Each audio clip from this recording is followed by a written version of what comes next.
They went from being another band's muse to performing sold-out crowds. How did they do it? Simple. These girls rock. Hey, we're BarlowGirl. From their humble beginnings, struggles with fame, It was one of the hardest things I've ever done in my life. personal health problems, The doctors at 18 looked at me and told me that my dreams were over. I would never walk normally again. being shaded by other bands, a miracle from God, I was completely healed. The doctors can't explain it. to rock and roll fame. This is the story of BarlowGirl on Mercy K's Modern Day Christian Legends. The members of the all-female band BarlowGirl comprised of three sisters, Rebecca, Alyssa, and Lauren, hailing from Elgin, Illinois. Their parents, Vince, a musician, and Mary Ann Barlow, raised them along with their brother Joshua. Older sister Rebecca, also known as Becca, was born November 24th, 1979. The quietest of the trio played the guitar and did the background vocals. Hey, good morning, everybody. Alyssa Barlow was born January 4th, 1982. Not only was she their lead vocalist, but she played the bass keyboards too.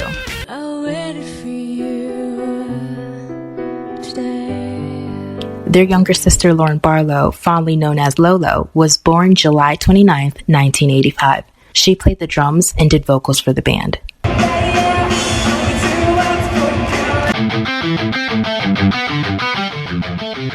All three speak fondly of their youth. Whether it was finding time to swim, bike ride, or play outside the whole day, these superstars had a normal upbringing before they hit it big. Like any other kids, they went to school, but they would all go on to complete their educations while homeschooled. Unlike Alyssa, who was homeschooled from the 4th grade onwards, and Rebecca, who began at 7th grade, Lauren was homeschooled since the 1st grade. Before their schedules comprised of touring, interviews, and photo shoots, it was filled with normal activities. Since the age of 4, Alyssa was trained musically. The avid dancer did theater along with her sisters with aspirations for Broadway. But at 18, tragedy hit. While tap dancing down some stairs, Alyssa fell, turning her ankle under. After months of tests and extreme pain, she got diagnosed with the disease RSD. Doctors told her she would never walk again, giving her no hope. It's a nerve damage where your nerves turn on each other and begin to attack each other, and it spreads throughout your body. They haven't found a cure for it yet. But she recalls a life-changing experience with God during this period of her life. She recounts God telling her to place her crutches down, never to use them again. Her loving family helped her through the ordeal, with her father working with her through physical therapy. A year later, she would say God completely healed her from RSD and from spiritual issues. I was completely healed. The doctors can't explain it. They don't understand it. They say there's not a cure. Actually, the one doctor's office wouldn't even call me back because they're like, we don't even know what this is. From that moment on, I went, that's the power of God. That's what the power of God looks like. Not only did he heal my foot, but he healed a hurting heart. Her mother and pet dog would go on to receive physical healing as well. Throughout their childhood, they grew up listening to 50s and 60s music. A major influence on their harmonies, the Beatles and the Mamas and Papas. In their younger days, their parents would frequent garage sales with hardly any money, buying a $1 guitar. In their music room growing up, they would sing as their father would play on the guitar. And just what was the first song they harmonized to? I Will by the Beatles. Will I wait a lonely lifetime? If you want me to, I will. But first and foremost, their parents had them all playing piano, even dishing out cash for lessons. Having learned piano, Mr. and Mrs. Barlow allowed the girls to teach themselves any other instrument. As for Lauren, she selected the drums on her own at age 14, but her father went on to encourage Alyssa to play bass since she had only done keyboard. Bass was hard for Alyssa, who claims she's a perfectionist. That was the hardest thing for me, was playing bass. And Rebecca, she picked the guitar. As they grew up, their parents continued encouraging them to find what God wanted them to do in their lives. By the age of 18, Rebecca faced the difficulty of her own, an eating disorder. She would work out up to multiple hours per day, hardly eating until reaching emotional exhaustion. But by 19, she reached a breakthrough in the ordeal, saying God touched her heart. In an interview, she stated, "God touched my heart. He revealed to me that all my destructive efforts to shrink my body were not making me feel any better about myself. I was so completely grateful for his healing that I pledged on that spot to love and serve him for the rest of my life. Recovered, the girls continued playing music. While in their youth in the late 1990s, the sisters became a backup band for their father, Vince Barlow. He was a musician hired to perform at events all over the USA. My dad would, be like, oh, I have music this weekend, at this one place, and I need a bassist or I need a drummer. And he'd look at one of us girls and he'd be like, you have a few days to learn the bass. And so it was just okay. The Barlow sisters soon began writing and performing songs at his performances. My favorite part of doing this and what keeps me going is I love writing the music. By 2002, they penned around 10 songs. They each had their own part they played in the music writing process. Their sister Rebecca would take the musical side of things. Alyssa and Lauren would take on the lyrics and melodies. When we get into nature, our minds just start clearing, and then we can finally, hear the songs that are being formed in our thoughts. But they initially thought God wouldn't want them to be in a band. Alyssa wasn't for the idea. I had my dreams for my life, and I got heavily involved in theater early on, and I knew I was going to go to Broadway. I knew it. By the time she was around 18, she was ready to move to New York and had it all planned out when God began to reveal to her to go down the path of music, and that Broadway was never going to be it. It was a really hard moment in my life because it was I don't want to do this, I want to go to Broadway. What are you talking about? Her sister Becca felt the same. She wanted to be as far away from the stage as possible. Yeah, definitely not what any of us had planned to do. Then things began to take a turn. The girls deliberated the prospect of the band becoming a ministry. They considered the Lord may want to use them in getting his word out. Letting God have his way and plan in their lives, the sisters became a band. Coming up with the name for the band? That, they say, took forever to do. True. About a year later, it came to them. They took on exactly what fans were calling them all along. BarlowGirl. They just weren't looking to be signed.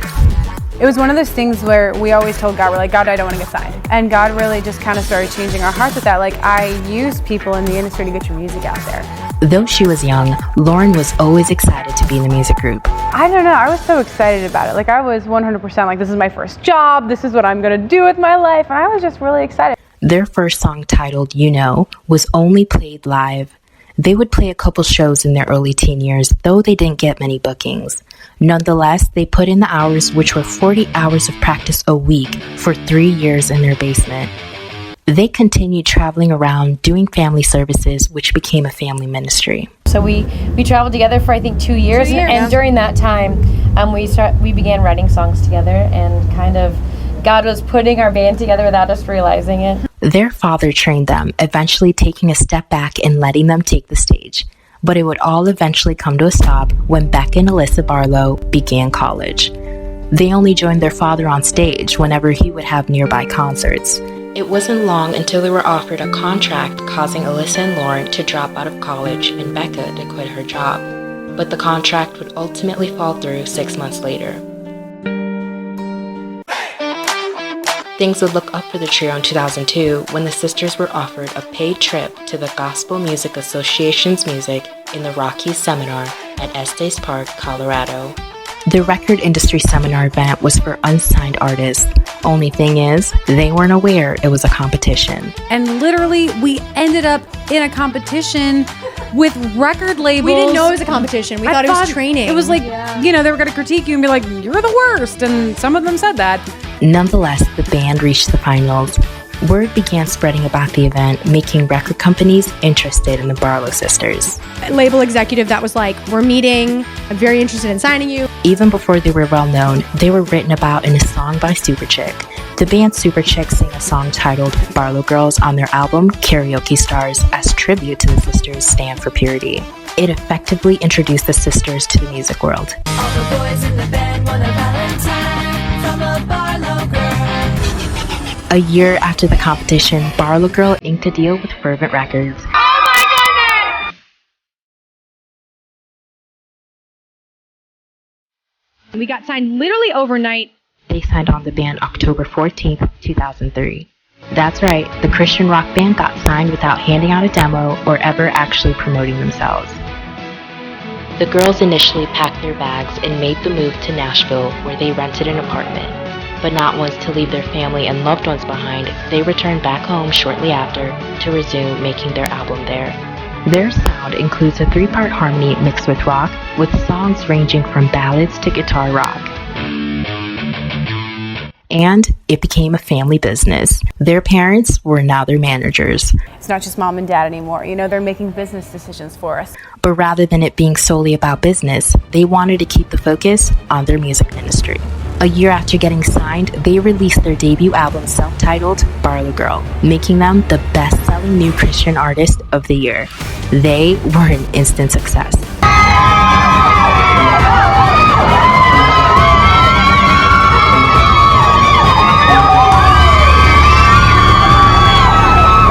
This is where it's at.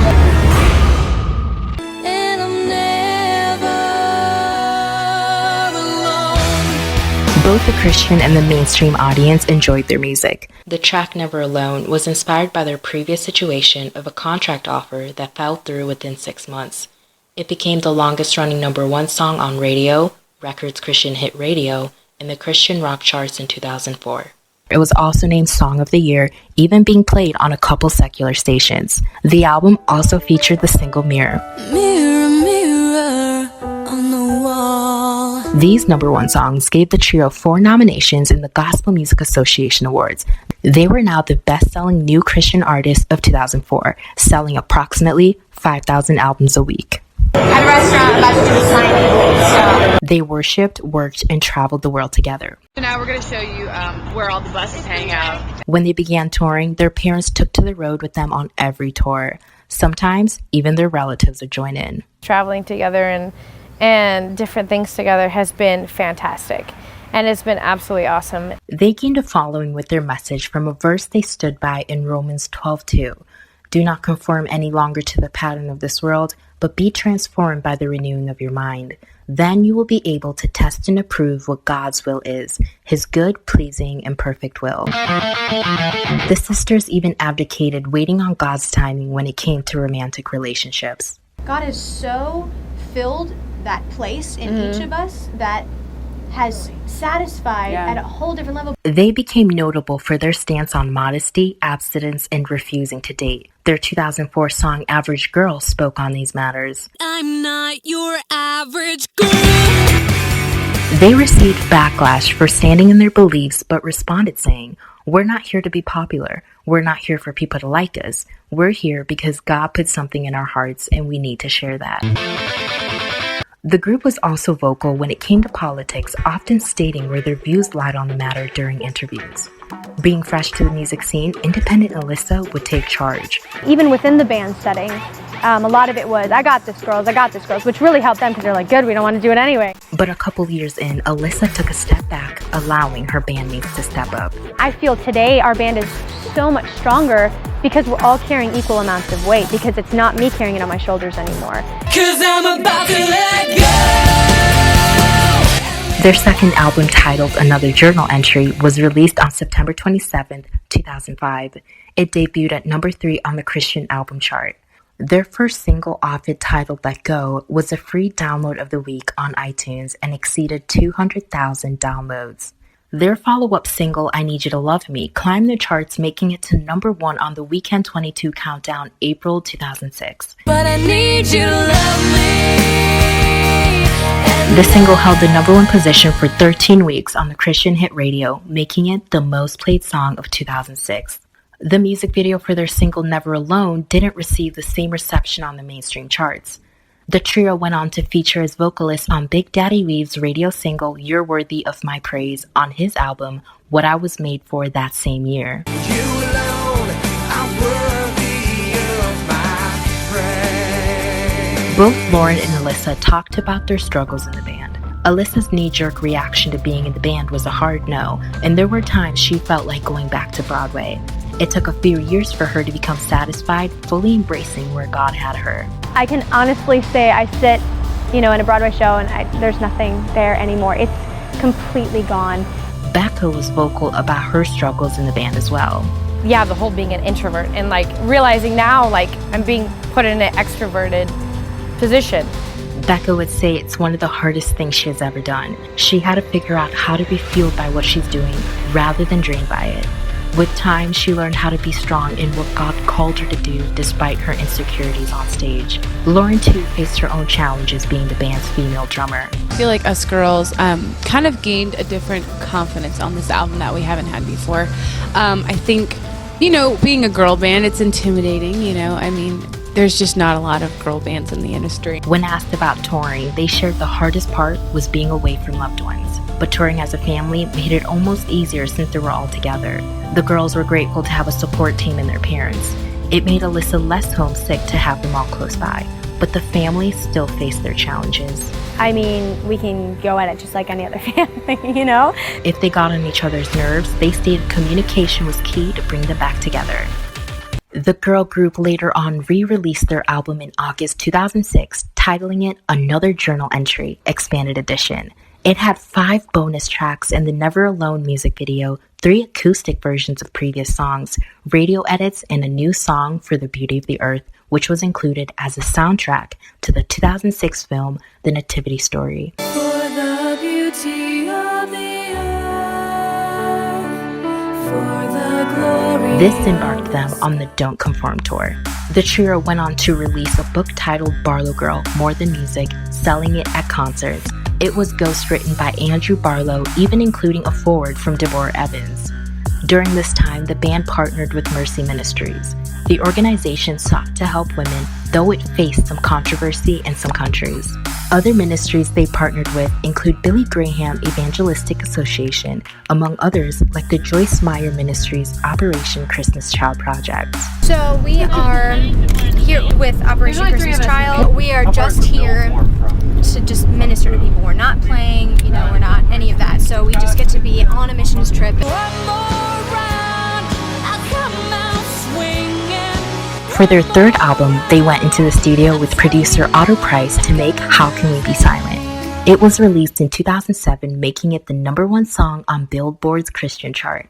The album became the first to reach the position since the song Everything by the Bangles in 1989. They were making a big impact on the Christian music scene. But their success came with the downside of leaving their family behind as they went on the road. The situation led to the creation of their single titled Here's My Life, a song about their nieces and nephews, with the song also discussing their realization their line of work was a calling from God, while also singing about dedicating their lives to Him. It's just a very difficult thing for us to leave home because we are very, very close to our brother and our sister-in-law and to their children. Our family as close as you see us, that's really how close we are to our family back at home. They also wrote the song I Don't Regret in response to those who questioned if they still chose not to pursue dating and wait on the Lord and His timing for a spouse.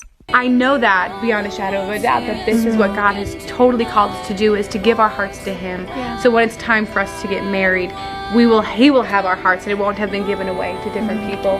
Controversy would reach the sisters the following year when the band Inhabited mentioned the girl band in their single Hush, singing, "We're gonna beat that system in a roundabout way, won't make sucking music so my records will play, and something more like BarlowGirl, do something right, ain't got nothing against them, but it just ain't me."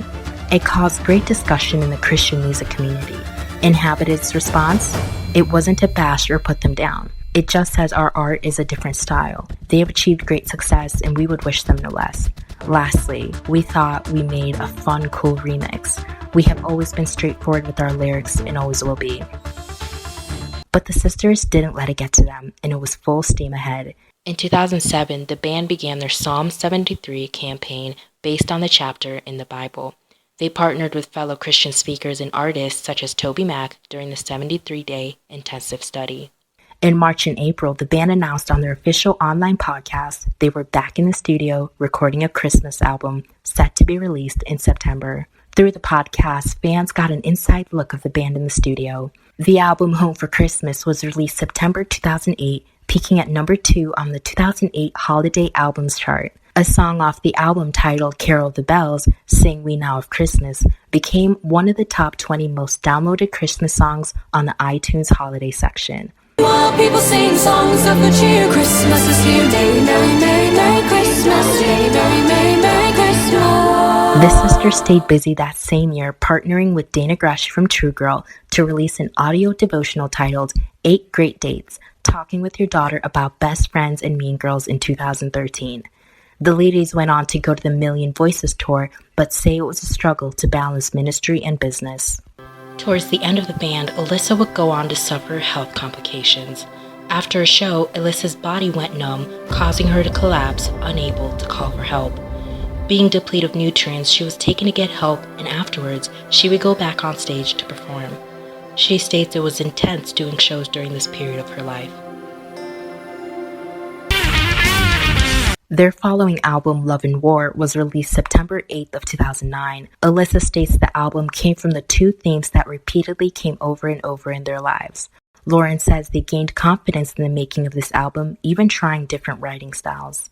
We're in a time right now where we need to find out who we are, and we need to find out who God is more than ever now in this season. And that's what this album really is about for us girls. They Made Beautiful Ending, the album's lead single, which peaked at number 3 position on the Christian Contemporary hit radio charts.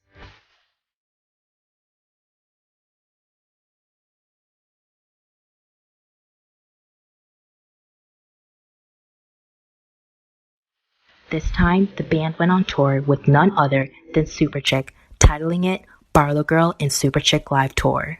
At this time, they were vocal on anti-abortion activism in a short-lived Never Silence Life campaign. They spoke on protection of prenatal life and their pro-life views.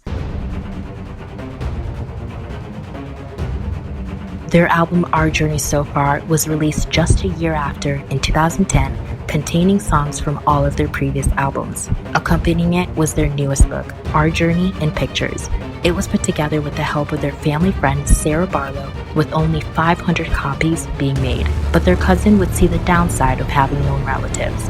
She saw firsthand people wanted nothing more than to get close to her famous cousins. I was so surrounded by so many people who were users and even wanted to get to me, to get to you guys and all that. It gave me such a distaste to anybody who would be that way. That year, BarlowGirl took on their Love and War tour. The band penned new music in 2011, which led to the release of their song Hope Will Lead Us On, which was played exclusively to concertgoers before its release.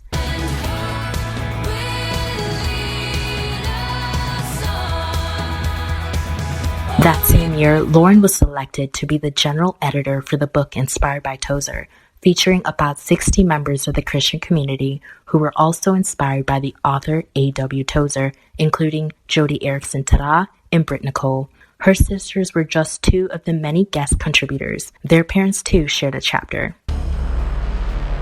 The upside of fame came with its own downsides. Life on the road became challenging for Lauren, who was very young when they got signed. Though their parents did a great job of teaching them how to process it all, she experienced a lot of pressure from at times having 3 tours a year, photo shoots, lack of sleep, not eating too well, and everything else that came with life on the road.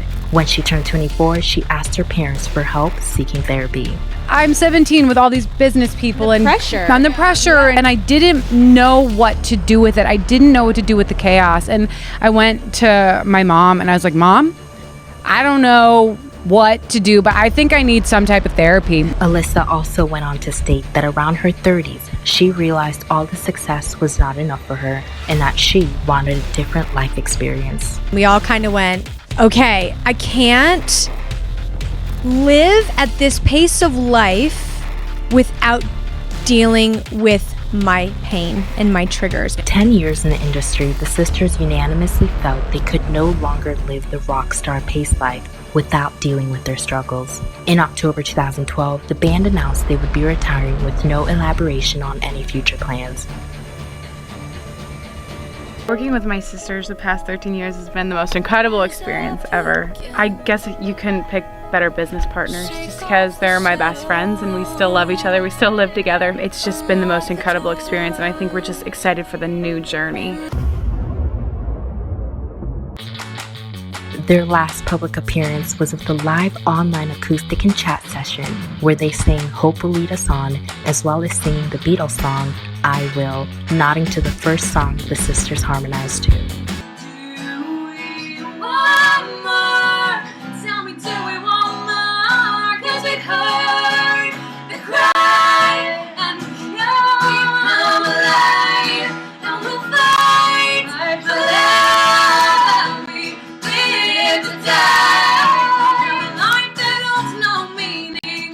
They were still signed when they chose to step down and had a good relationship with their label. They claimed there was no falling out nor any issues that led to them leaving the industry.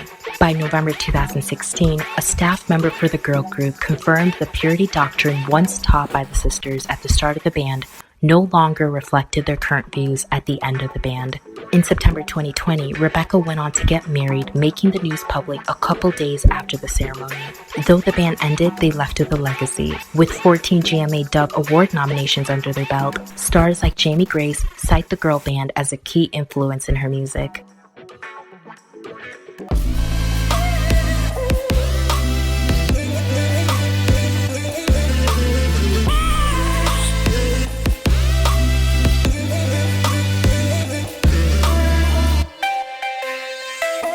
This is the story of BarlowGirl.